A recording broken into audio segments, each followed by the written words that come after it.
Ini adalah salah satu hadis Fadailul A'mal. Hadis menunjukkan keutamaan beramal. Hadis memotivasi untuk beramal. Di antaranya adalah keistimewaan membaca surat-surat Al-Quran. Secara umum Al-Quran itu utama, semuanya. Bahkan disebutkan oleh Rasulullah, pahala membaca Al-Quran bukan satu ayat, bukan satu surat, tetapi satu huruf. Satu huruf itu sebanding dengan 10 kebaikan. Itu secara umum. Bukan hanya membaca Al-Quran saja, bahkan melihatnya saja itu sudah ibadah. Nah, ini secara khusus ada beberapa hadis yang menunjukkan keutamaan Al-Quran, keutamaan membaca Al-Quran secara surat-surat tertentu. Di antaranya Rasulullah SAW menyatakan, Qul huwallahu ahad ta'dilu thulutsal Quran. Surat Qul huwallahu ahad, surat Al-Ikhlas, itu sebanding dengan sepertiga Al-Quran. Surat Az-Zalzalah, itu iza zulzilatil ardu zilzalaha, itu sebanding dengan setengah Al-Quran. Sedangkan surat Qul ya ayyuhal kafirun itu sebanding dengan 1/4 Al-Quran. Ini adalah keterangan dari Rasulullah. Maksud sepertiga itu banyak penafsiran ulama. Ada mengatakan sepertiga itu adalah pahalanya. Mentang-mentang lambat Qul huwallahu ahad, dia tidak lagi baca Quran. Kerana menganggaplah dapat pahala 1/4. Baca 3 kali lah khatam Ustaz. Dia nak baca Quran. Itu salah. Itu maksudnya pahalanya dapat demikian. Dia menggugurkan untuk membaca keseluruhan Al-Quran. Jangan sampai salah mengartikannya. Ya, jadi sesat nanti.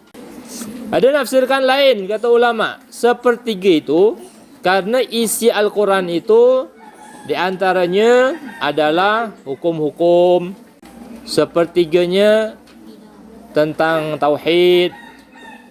Sepertiganya tentang cerita-cerita masa lalu atau masa depan. Maka sepertiga ini adalah maksudnya tauhid. Maksudnya, artinya tauhid sepertiga isi Al-Quran itu terkumpul dalam surat Al-Ikhlas. Demikian juga Az-Zalzalah. Surah Az-Zalzalah. Ulama mengatakan diringkas lagi Al-Quran itu terbagi 2.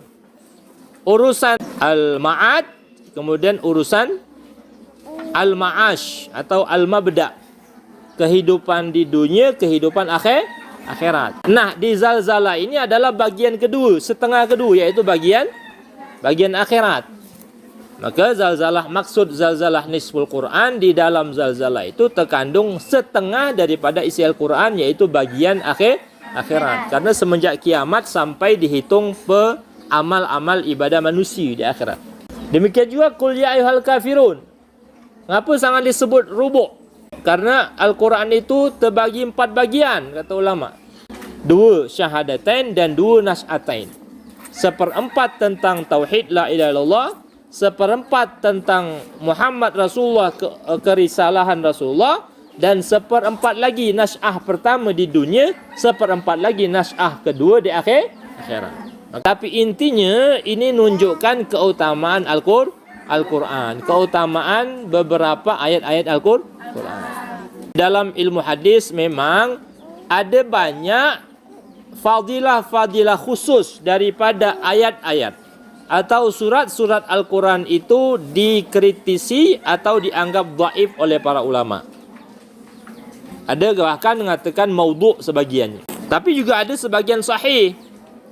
Tapi intinya itu tadi, itu semua adalah memotivasi untuk beramal, untuk ngajak kita banyak membaca Al-Quran. Jangan sampai tapi tadi keutamaan satu surat itu membengkalaikan untuk membaca yang lain.